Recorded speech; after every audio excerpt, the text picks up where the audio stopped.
ወወልድ ወመንፈስ ቅዱስ አሐዱ አምላክ። በስመ አብ ወወልድ ወመንፈስ ቅዱስ አሐዱ አምላክ። በስመ አብ ወወልድ ወመንፈስ ቅዱስ አሐዱ አምላክ አሜን። እኩት እግዚአብሔር ዘዘልፈ ያዕቅበነ። ከሁሉ አስቀድሞ በነፍስ በሥጋ በሌሊት በቀን የሚጠብቀን አምላካችን እግዚአብሔር ስሙ የተመሰገነ ይሁንና የተከበራችሁ የልዑል እግዚአብሔር ቤተሰቦች ወንዶችም ሴቶችም ሁላችሁም በልዑል እግዚአብሔር ስም እንደምን ዋላችሁ? እንደምን ቆያችሁ? አሜን። እግዚአብሔር አምላካችን እግዚአብሔር ይመስገን ብለን እንድናመሰግነው ስለፈቀደልን ስሙ የተመሰገነ ይሁን። እንኳን ለታላቁ ጾም በሰላም በጤና በሕይወት ጠብቆ እግዚአብሔር አደረሰን አደረሳችሁ። እግዚአብሔር አምላካችን ሁላችንንም በምሕረቱና በቸርነቱ ጠብቆ በምሕረቱ በይቅርታው በቸርነቱ ጎብኝቶ በዚህ ቅዱስ ስፍራ ሰብስቦን ቅዱስ የሆነውን ቃሉን እንድንማር በቤቱ አቆይቶ ቅዱስ የሆነውን ቃሉን እንዳስተምረን ምስጢሩን እንዲገልጽልን የእርሱን መልካም ፈቃድ ይሁንልን። አልቦ ዘዐርገ ውስተ ሰማይ ዘእንበለ ዘወረደ እምሰማይ ዘውእቱ ወልደ እጓለ እመሕያው።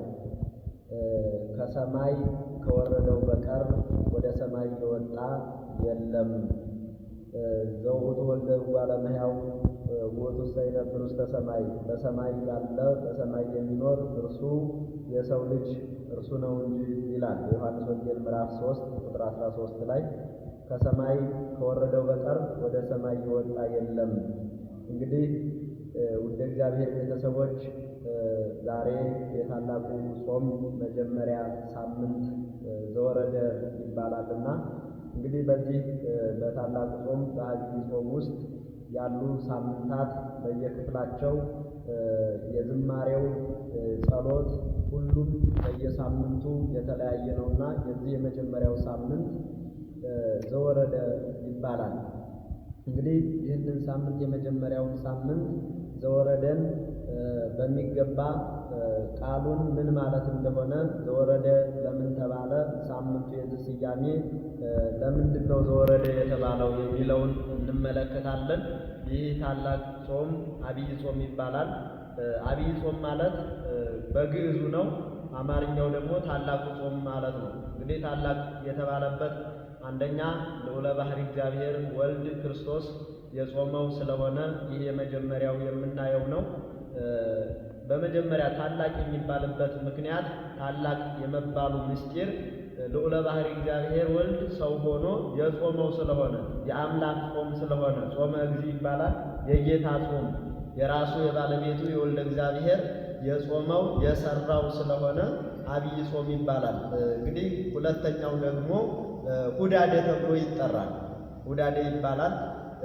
አባቶቻችን ሁዳዴ ጾም ይሉታል። ይሄም ደግሞ ትልቅ ማለት ነው፣ ሰፊ ማለት ነው። ሁዳድ ማለት ሰፊ ግዛት፣ ሰፊ እርሻ፣ በጣም ስፋት ያለው ግዛት ማለት ነው እና ጾሙ ትልቅ ከመሆኑ የተነሳ የእግዚአብሔር የወልደ እግዚአብሔር ጾም ከመሆኑ የተነሳ ታላቅ ጾም ሲሉ አባቶቻችን እንግዲህ ሁዳዴን ይሉታል ማለት ነው እና ብዙ ስያሜ ያለው በብዙ አጠራር ይጠራል። ጾመ እግዚእ ይባላል የጌታ ጾም እና የጌታ ጾም ይህ ዐቢይ ጾም ሁላችንም ጾመ ነው የጌታችን የአምላካችን የመድኃኒታችን የኢየሱስ ክርስቶስን ፈለጉን አራያውን ተከትለን እርሱ ጾሞ ጹሙ ያለንን የሰራልንን በተግባር ሰርቶ ያሳየንን ፈጽመን ጾመን እግዚአብሔር ለእኛ ያዘጋጀው ምሕረትና ቸርነት እንድንቀበል ነውና እግዚአብሔር አምላካችን ይህንን የያዝነውን የጀመርነውን ጾም ሁላችንንም በምሕረትና በቸርነት ጠብቆ እንደሚገባው በምሕረቱና በቸርነቱ ተጠብቀን ጾማችንን እንድንፈጽም አምላካችን እግዚአብሔር ይፍቀድልን።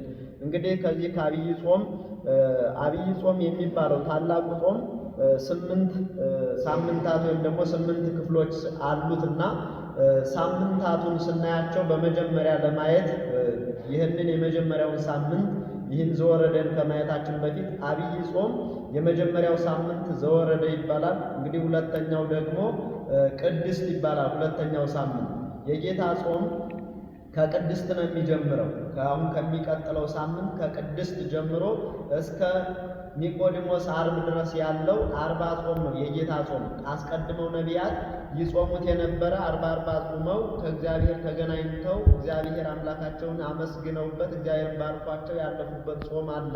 እግዚአ ነቢያት ነውና እሱም የነቢያትን ሥርዓት ሳያፋልስ እንደ ቀደሙት ነቢያት እንደ አባቶቹ እሱም የነቢያት ልጅ ተብሏልና የአይሁድ ወገን ነውና አይሁድ ነቢያት የጾሙትን ጾም 40 ጾሞ ነው ለእኛ ሥርዓት የሠራ የኦሪትን ሕግም በነቢያት አድሮ የሠራ እሱ ስለሆነ አሁን ደግሞ ፈጻሚ ሕግ ሆኖ መጥቶ ሰው ሆኖ የጾመው ጾም ከቅድስት ይጀምራልና 40 ጾም ይባላል። ጾመ 40 ማለት ነው የጌታ ጾም 40 መዓልት 40 ሌሊት የጾመው ነው እና በማቴዎስ ወንጌል ምዕራፍ 4 በሚገባ ተገልጧል። ከተጠመቀ በኋላ ሳይውል ሳያድር ወደ አሁኑ ገዳመ ቆሮንቶስ ገባ ይላል። ወጾመ 40 መዓልተ ወ40 ሌሊተ 40 መዓልትና 40 ሌሊት ጾመ። ከዚያም ደግሞ በሰይጣን በዳብሎስ በሶስት አርእስተ ኃጣውእ ተፈተነ።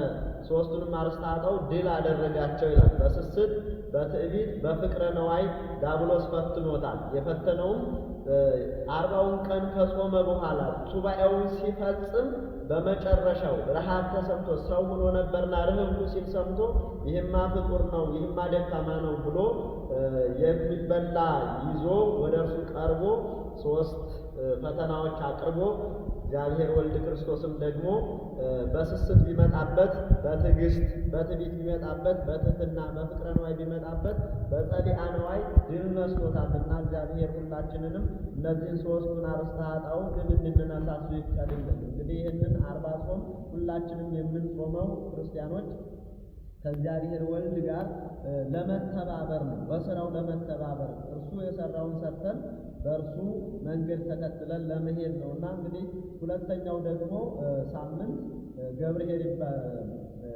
ምኵራብ ይባላል። ሶስተኛው ሳምንት ምኵራብ፣ አራተኛው መጻጉዕ፣ አምስተኛው ደብረ ዘይት፣ ስድስተኛው ደግሞ ገብርኄር፣ ሰባተኛው ኒቆዲሞስ፣ ስምንተኛው ሆሳዕና ነው። እነዚህ የዐቢይ ጾም ሳምንታት ስያሜያቸው ነው እና ዛሬ እኛ የጾሙ መጀመሪያ ሳምንት ዘወረደ ላይ ነው ያለነው። ዘወረደ ማለት ምን ማለት ነው የሚለውን ባጭሩ እግዚአብሔር እንደገለጠልን እንመለከታለን። ለምን እንጾማለን? ዘወረደ ለምን ተባለ? የወረደው ማን ነው? ወንጌላዊ ቅዱስ ዮሐንስ እንደጻፈው ራሱ ክርስቶስ እንዳስተማረው ከሰማይ ከወረደው በቀር ወደ ሰማይ የወጣ የለም።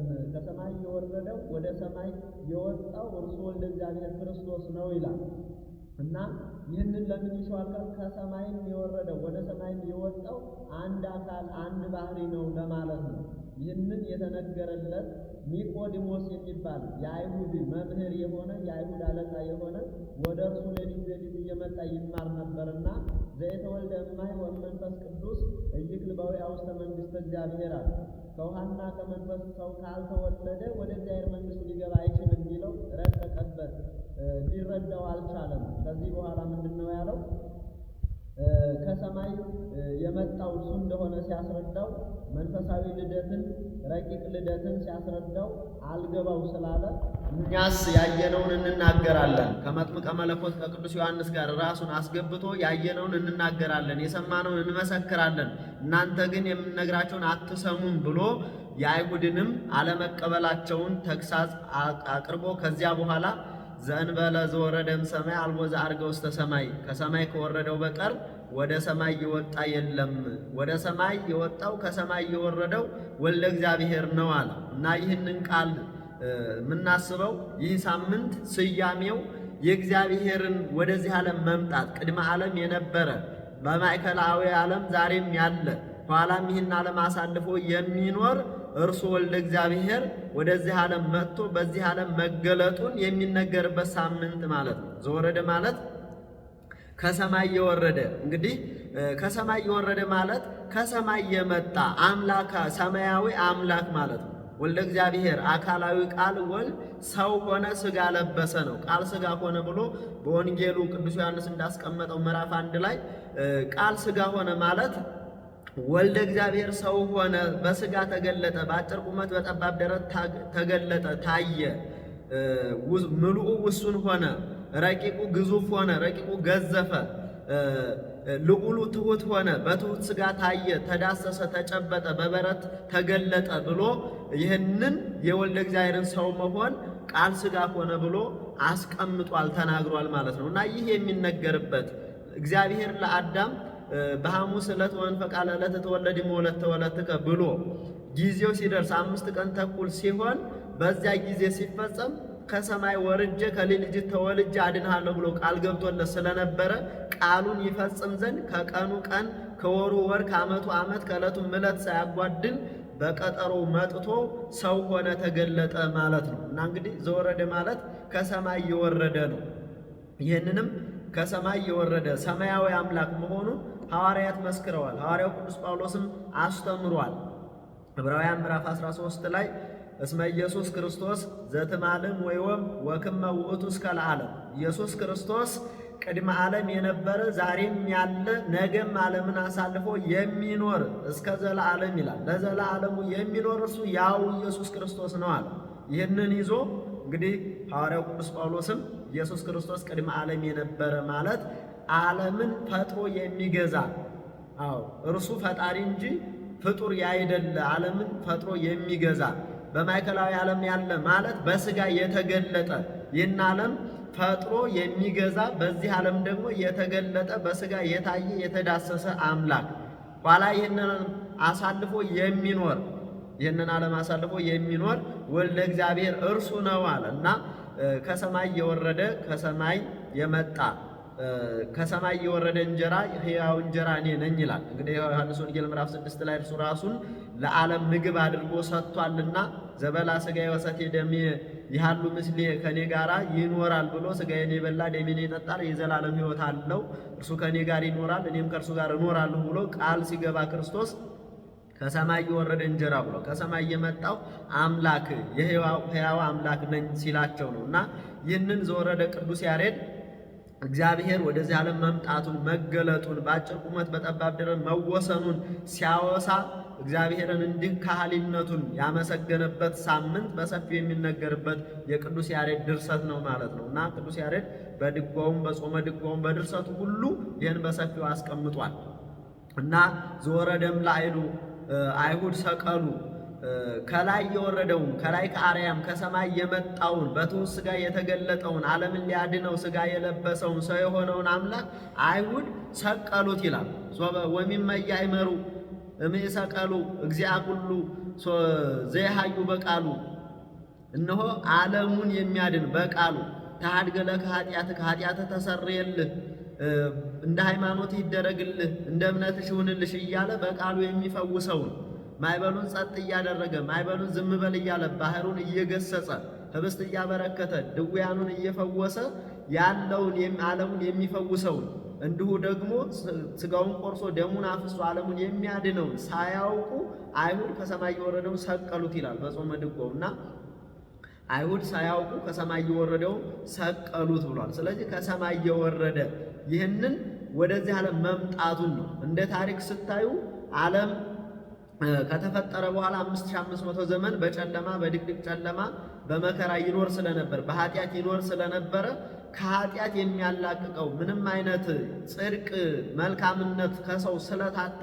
እርሱ ራሱ ሰው ሆኖ ሊያድነው ሲፈልግ በአጭር ቁመት በጠባብ ደረት ተወስኖ ከንጽሕተ ንጹሐን ከቅድስተ ቅዱሳን ከድንግል ማርያም ከሥጋዋ ሥጋ ከነፍሷ ነፍስ ነስቶ ተገልጧል ማለት ነው። እና ሰው ሆኖ ታየ። እነሱ ደግሞ ሰው ሆኖ ቢያገኙት ሳያውቁ ሰቀሉት ይላል። ሳያውቁ ሰቀሉት። የመጣው ዓለሙን ሊያድነው ነው። እነሱ ግን ሳያውቁ ሰቀሉት። ወሚመ ያእመሩ ነው የሚለው። ወሚመ ያእመሩ ሳያውቁ አላወቁትም የሰቀሉትን። እግዚአ ኩሉ ዘይሃዩ በቃሉ የዓለም ሁሉ ጌታ እግዚአ አጋዕዝት ወንጉሠ ነገሥት የጌቶች ጌታ የአማልክት አምላክ መሆኑን ሳያውቁ በቃሉ የሚፈውሰውን ጹር አራተከ ወሁር አልጋህን ተሸክመ ሂድ እያለ 38 ዘመን በአልጋ ቁራኛ የነበረውን መጻጉዕን በሽተኛውን ሂድ ብሎ በቃሉ ሲፈውሰው እያዩ ግን ሳያውቁ አምላክ መሆኑን የሁሉ ጌታ መሆኑን ሳያውቁ ሰቀሉት ይላል። እና እንግዲህ በዚህ በዘወረደ ቅዱስ ያሬድ ያስቀመጠው የደረሰው ድርሰት በሰፊው የሚነገርበት ሳምንት እስከ ቅድስት ያለው ሳምንት ይህንን የወልደ እግዚአብሔርን ሰው መሆኑን መምጣት ዓለሙን መውደዱን እስመ አፍቀሮ እግዚአብሔር ለዓለም ወመጠው ወልዶ ዋህደ ከመ ሕያው ኩሉ ዘየአምን ቦቱ እስከ ለዓለም። ያመነበት ሁሉ ይድን ዘንድ እግዚአብሔር አንድያ ልጁን እስኪሰጥ ድረስ ይህንን ዓለም ወዶታል ይላል። ይህን ዓለም ወዶታል። ታላቁ ሊቅ ቅዱስ ኤፍሬምም ይህንን ነው ያስቀመጠው ያነሳው። እግዚአብሔርን ያመሰገነው እንዲህ ብሎ ነው። እግዚአብሔር ይህን ዓለም ወዶታል፣ አንድያ ልጁን ውረድ ተወለድ አድነው ብሎ ላመኑበት ሁሉ አይሁድ ሳያውቁ ሰቀሉት።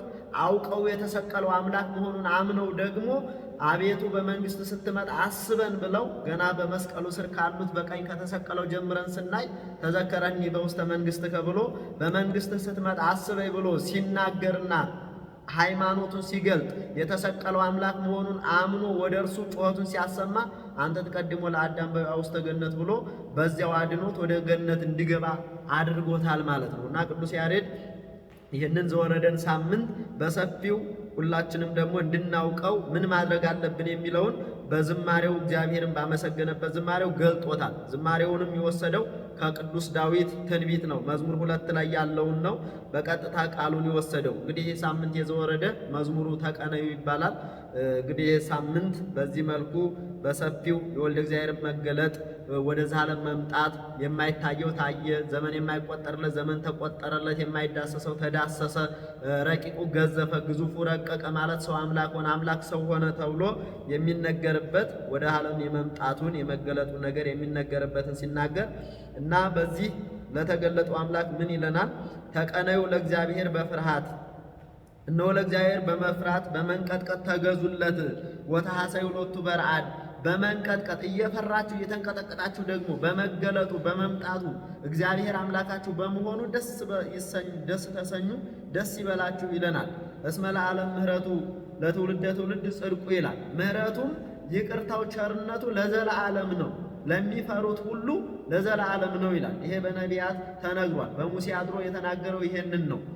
ምሕረቱ ለልጅ ልጅ ነው። ሕግን ሲሰራ በዘጸአት 20 የሚገኘው ታሪክ ለሙሴ የሰራለት ሙሴ ላይ አድሮ ለእስራኤል የሰራው ሕግ የእግዚአብሔር ምሕረት ለሚፈሩት ለሚያምኑበት ለልጅ ልጅ ነው ይላል። እስከ ሺህ ትውልድ ድረስ የሚምር እስከ ሺህ ትውልድ ድረስ የሚምር መሆኑን ያውቃል። ስለዚህ ይህንን ቅዱስ ያሬድ ምሕረቱ ለሚፈሩት ለሚያምኑበት እስከ ሺህ ትውልድ ድረስ የሚምር መሆኑን እና ምሕረቱ ለልጅ ልጅ ነው ብሎ ያመሰግናል ማለት ነው። እና ይሄ ዝማሬ በሰፊው ተነግሯል። እንግዲህ ጽድቁ ለዘላለም ነው ይላል። ንሕነሰ ሕዝቡ ወአባግዓ መሬቱ እኛም ሕዝቦቹ ነን ወገኖቹ ነን። ወአባግዓ መሬቱ ማለት መንጋዎቹ ነን ገንዘቦቹ ነንና የእርሱ ምሕረት ይደረግልናል። ስለዚህ ገንዘቦቹ ስለሆንን ለእርሱ እንገዛ፣ በመፍራት በመንቀጥቀጥ በፊቱ እንቅረብ ይላል። በፊቱ እንቅረብ።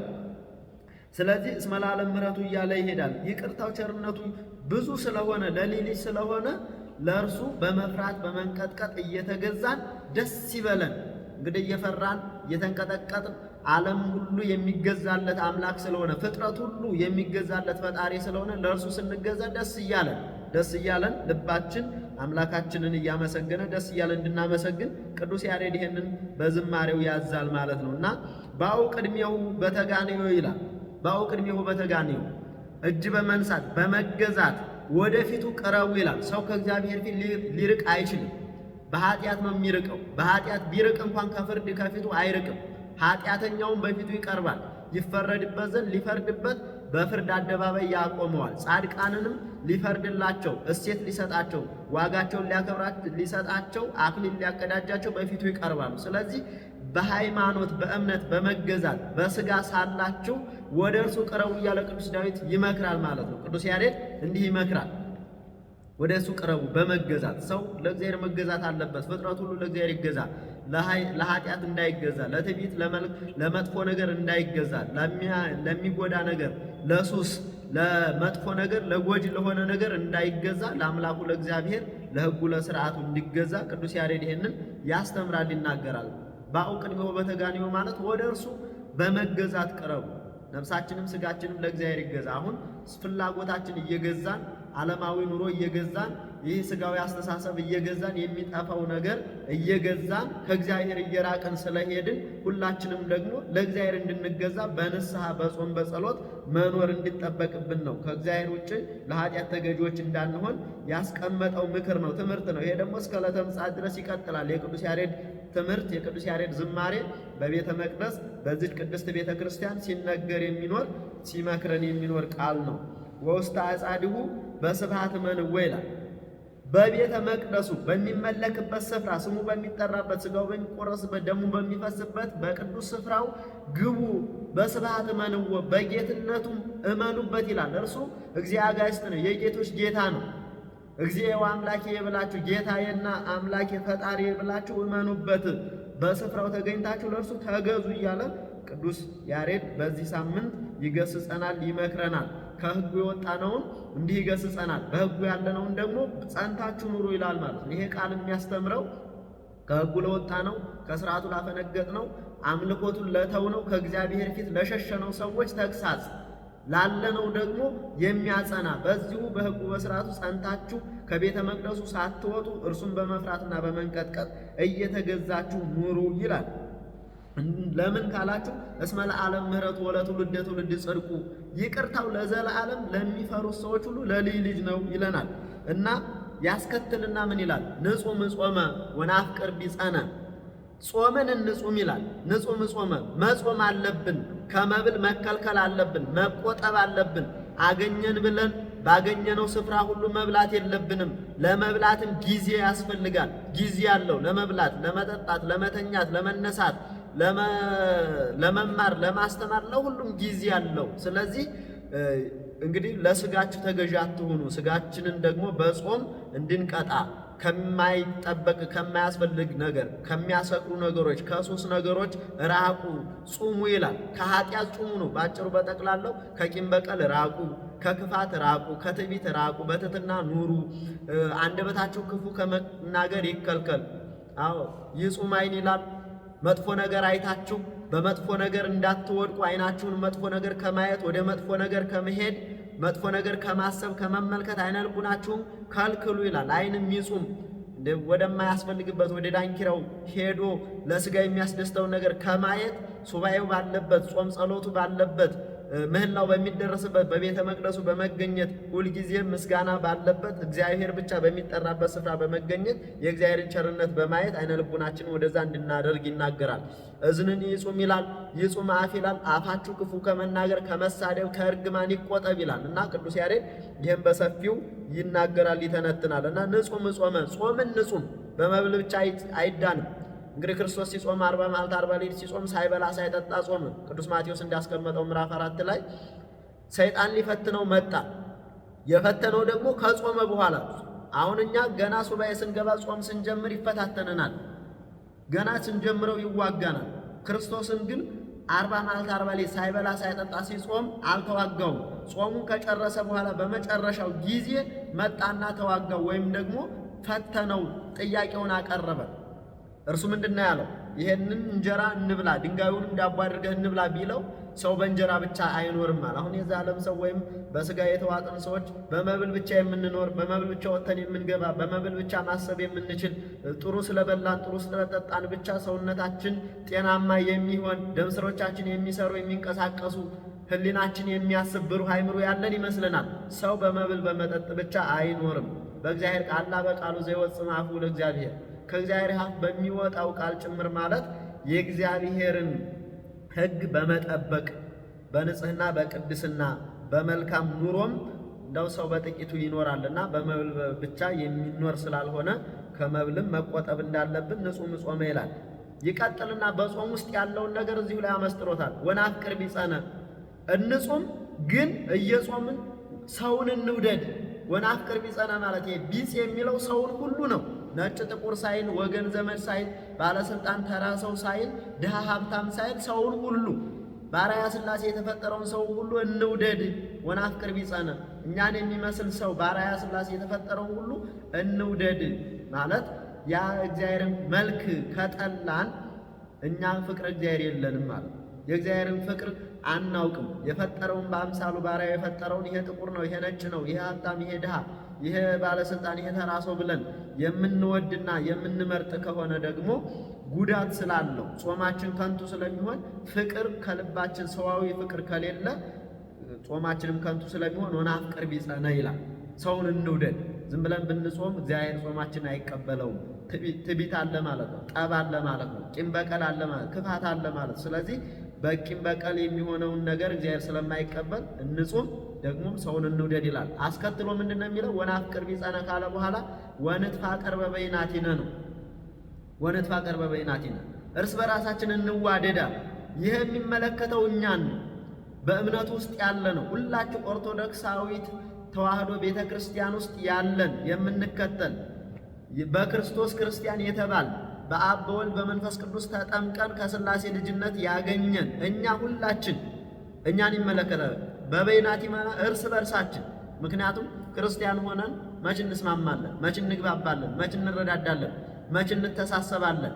አንዱ አንዱን ይነቅፋል፣ አንዱ አንዱን ይጠላዋል፣ አንዱ አንዱን ያንቋሽሸዋል፣ አንዱ አንዱን ይገለዋል፣ አንዱ አንዱን ይገፈዋል። እና ይህ አይሁን፣ አንድ ነን። ለምን? ሁሉ በክርስቶስ አንድ ነው ይላል። ግሪካዊ የለ፣ ሮማዊ የለ፣ ዕብራዊ የለ፣ ግብፃዊ የለ፣ ወንድ የለ፣ ሴት የለ፣ ባለስልጣን የለ፣ ተራ ሰው የለ፣ ሁሉ በክርስቶስ አንድ ነው አለ ቅዱስ ጳውሎስ። በአብ በወልድ በመንፈስ ቅዱስ የተጠመቀ ሁሉ ሁላችንም አንድ የክርስቶስ ቤተሰቦች ነን። ንሕነ አባል ወውእቱ ርእስ፣ እሱ ራስ ነው፣ እኛ ሌላው ደግሞ ምእመናን በስሙ ያመንነው ደግሞ ሌላው አካሉ ነን ማለት። ስለዚህ አንድ ጣት ለአንደኛው አይጠቅምም አይባልም፣ ወይም ደግሞ አይጎዳውም አይጠቅምም የሚባል አይደለም። አንድ አካል ነው። ስለዚህ ሁላችንም በክርስቶስ ያመን ሁሉ አንድ ነንና ህብረት ይኑረን፣ አንድነት ይኑረን። የምንቀበለው ሥጋው ደግሞ አንድ ነው። የምንኖርባት ቤተክርስቲያን አንዲት ናት። የምንወርሳት መንግስተ ሰማያት አንዲት ናትና ወንትፋቀር በበይናቲነ። ፍቅር የሌለው ደግሞ መንግስተ ሰማያት አይወርስም። ፍቅር የሌለው ፍቅረ ቢጽና ፍቅረ እግዚአብሔር የሌለው ሰው መንግስተ እግዚአብሔር አይገባም። ቂም በቀል ያለበት ሰው ወደ እግዚአብሔር መንግስት አይገባም። ስለዚህ የእግዚአብሔር መንግስት ለመውረስ እግዚአብሔር ይህን ዓለም እንዲሁ እንደወደደው እርስ በርሳችን እንዲሁ እንዋደድ። ያለ ጥቅም ከሰው ያለም ሰጥቶ መቀበል ያለምንም ምክንያታዊ ሳንሆን ሰውን እንውደድ። ምክንያታዊ ነን እንኳን ብንል ክርስቲያን መሆናችን በስሙ መጠራታችንና በስሙ ከእርሱ በመወለዳችን የሥላሴ ልጅነት ያገኘን ሁሉ አንድ ነን በሚለው በዚህ ፍቅር ውስጥ ከሌለን ከንቱ ስለሚሆን ፍቅር ይኑረን። ወንትፋቀር በበይናቲነ፣ እርስ በርሳችን እንዋደድ። ካህናቱ ከካህናቱ፣ ይሄ በበይናቲነ የሚለው ለካህናቱ ለማህበረ ካህናቱ እርስ በርስ መዋደድ፣ መከባበር፣ መስማማትን፣ ትንሹ ለትልቁ መታዘዝን፣ ምእመናኑ ከካህናቱ ካህናቱ ከምእመናኑ ህብረትን፣ አንድነትን የያዘ ፍቅር። አሁን ምእመናን ካህናትን የሚጠሉበት፣ ካህናት ምእመናኑን የሚፈሩበት የሚሸሹበት ህይወት ይታያልና ስለዚህ ወንትፋቀር በበይናቲነ የሚለው የቅዱስ ያሬድ ትምህርት እኛ ክርስቲያኖች የመጀመሪያው ወናፍቅር ቢጸነ፣ ጠላትም ቢሆን እንኳን የሥጋ ጠላት ከዚህ ወግድልኝ ከዚህ ከኔ ራቅ አልይህ ጠላሁ የሚል አካል ቢሆን እንኳን ሰው በመሆኑ ውደዱት የሚል ነው። በበይናቲነ የሚለው ግን እርስ በርሳችን በአንዲት ቤተክርስቲያን ውስጥ የምንኖር አንድ ሥጋ ወደሙን ከአንዱ ከካህኑ እጅ የምንቀበል ሁሉ ህብረት ይኑረን፣ ፍቅር ይኑረን፣ እንዋደድ። ያለበለዛ ካህኑን እየጠላ ከካህኑ እጅ ሥጋ ወደሙ ቢቀበል መንግሥተ ሰማያት አይወርስም፣ ይልቁንም ፍዳ መርገም ይመጣበታል የሚለውን አጽንቶ ያስተምራል ማለት ነው። እና በበይናቲነ ይላል። ይቀጥልና እስመ ለዓለም ምሕረቱ፣ ለምን እንዲህ ካላችሁ ምሕረቱ ለዘላለም ነው። የእግዚአብሔር ቸርነቱ ሰፊ ነው፣ እርሱ አይጠላንም። ለምን እኛ እንጠላላለን ይላል። እና አስከትሎ ምንድነው የሚለው ደግሞ አክብሩ ሰንበተ ተገበሩ ጽድቀ፣ ሰንበትን አክብሩ። በስነ ፍጥረትም በኦሪቱ የተሰጠች ሕግ አንዱ ከ10 ሕግጋት ሰንበት ናት። እግዚአብሔር ዓለሙን ሁሉ ፈጥሮ ሰርቶ ሲጨርስ በመጨረሻ ሰውን ፈጠረ። ሰውን ከፈጠረ በኋላ ዋመሳቤት ዕለት አይረፈ እግዚእ እምኩሉ ግብሩ ነው የሚለው። ፍጥረት አቆመ። ለምን? ለሰው ሊያስተምር። 6ቱን ቀን ሰርታችሁ እረፉ። ሰንበት ማለት እረፍት ማለት ነው።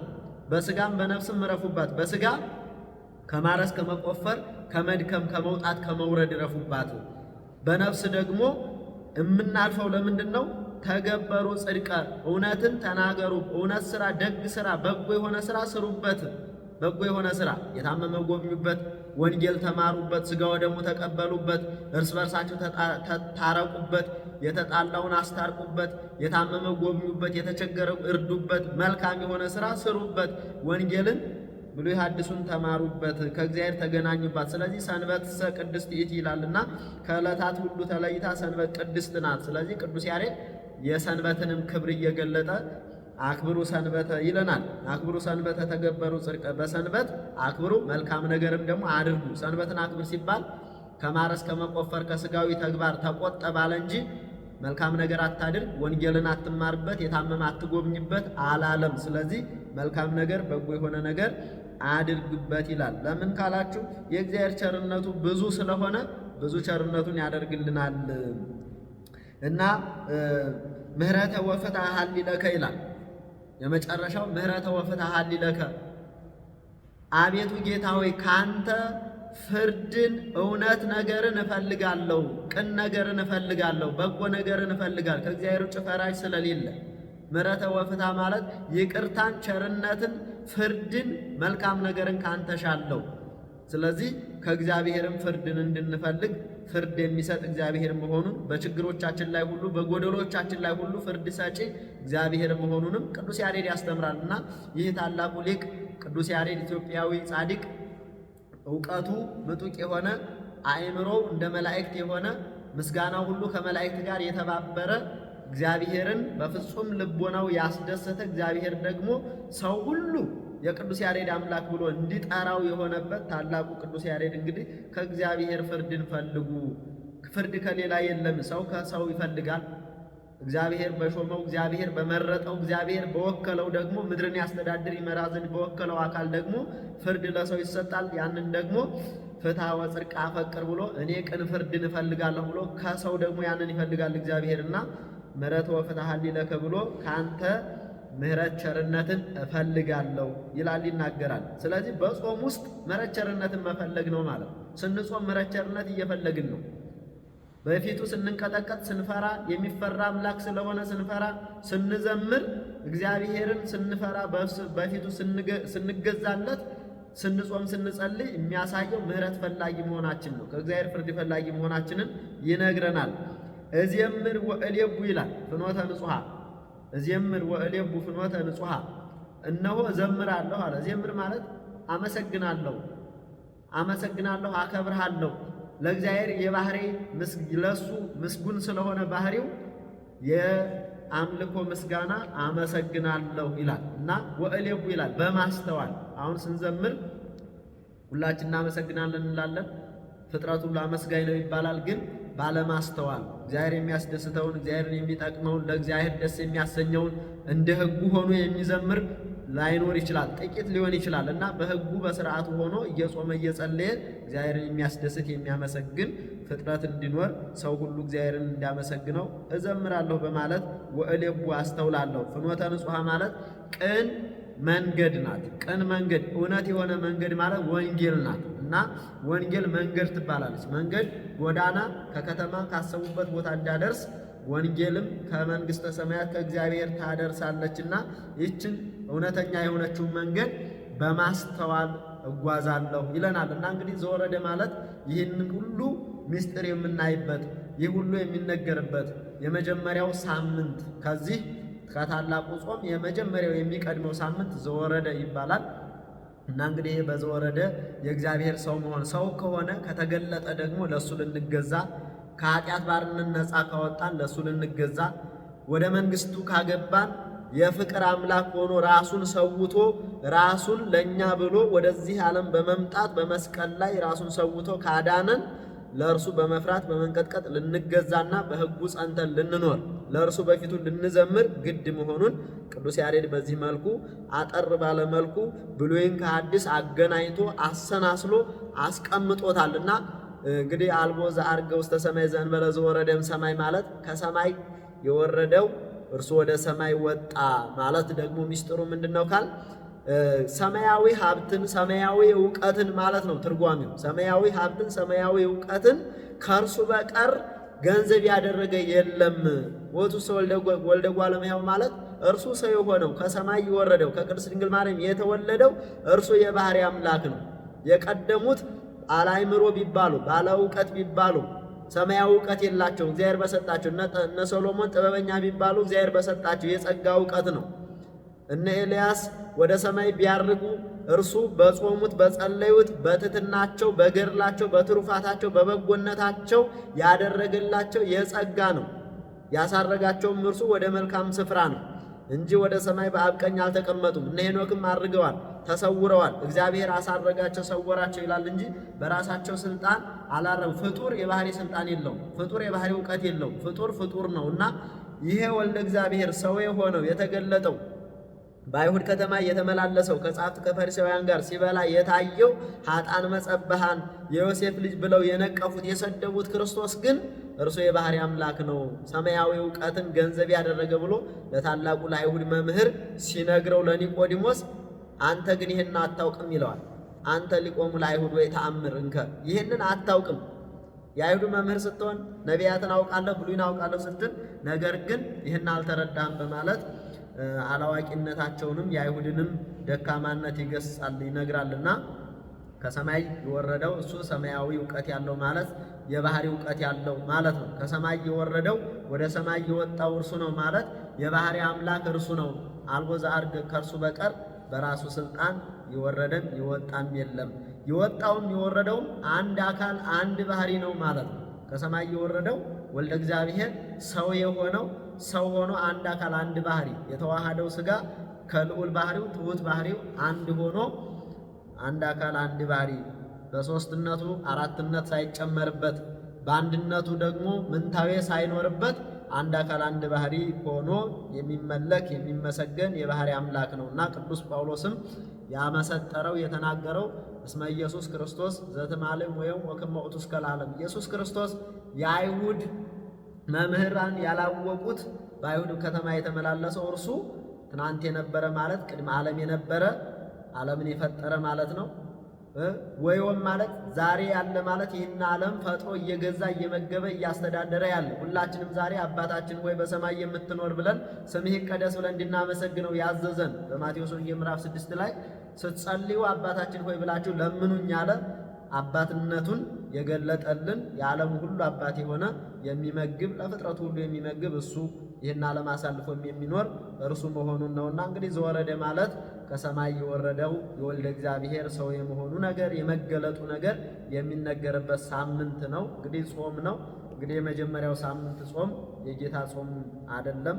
ሕርቃል የሚባል የሮም ንጉሥ ክርስቲያናዊ ንጉሥ የነበረ በአይሁድ ላይ ፈሪሳውያን ጸሐፍት የፋርስ ነገሥታት ተነስተው ያውኳቸው ስለነበረ ቤተ መቅደሳቸውን ያፈርሱባቸው ስለነበረ በአይሁድ መካከል ጭንቅ ሆኖ ስለነበር ወይም በአይሁድ ክርስቲያኖች ክርስቶስን በሚያምኑ መካከል ጭንቅ በነበረበት ዘመን እነሆ የፋርስ የባቢሎን ሰዎች መከራ እያበሉን ነውና እባክህ አግዘን ብለው ወደ ሮሙ ንጉሥ ወደ ሕርቃል ልከው መልእክት ቢልኩ ምንድነው ያላቸው?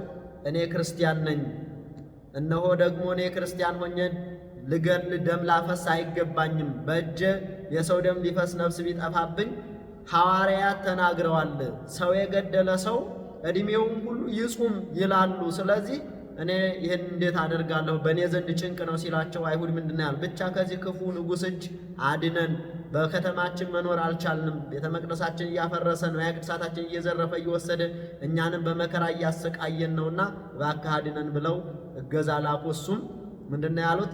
እኛ እንጾምልሃለን፣ መላ ዕድሜህን የሚፈጀውን ቀን እኛ እንጾምልሃለን፣ እኛ ከእግዚአብሔር ጋር እናስታርቅሃለን፣ እኛ ሱባኤ እንገባበታለን፣ አንተ ግን ከክፉ እጅ አድነን ብለው ተማጸኑት። እሱም ያንን በማጥፋት ለነሱ ጠላት ሆኖ የተነሳውን በማጥፋት እነሱን ነፃ አውጥቷቸዋል። እነሱም ዕድሜውን አስበው የቀረችውን ዘመን አስበው ቢያሰሉት እንግዲህ አንዳንድ ሱባኤ ደርሶባቸዋልና እስራኤላውያን ወይም ክርስቲያኖች ያንን ጾመው ከእግዚአብሔር እሱንም አስታርቀውት እነሱም በሰላም የኖሩበት ዘመን ስለነበረ ያንን ይህንን ጾመ ሕርቃል የሚባለውን ከጌታ ጾም አስቀድሞ በዚህ ሳምንት ቅዱስ ያሬድም በዚህ ምስጋና ውስጥ የመጀመሪያው ሳምንት ላይ ዘወረደ ብሎ የእግዚአብሔር ቸርነት የተገለጠበት ዓለሙን ሊያድነው ሰው የሆነበትን ነገር መዋዕለ ሥጋዌውን የትስቤቱን ዘመን የምናመሰግንበትና ለእግዚአብሔር የምንገዛበት ሳምንት በመሆኑ በዚህም እንድንጾመው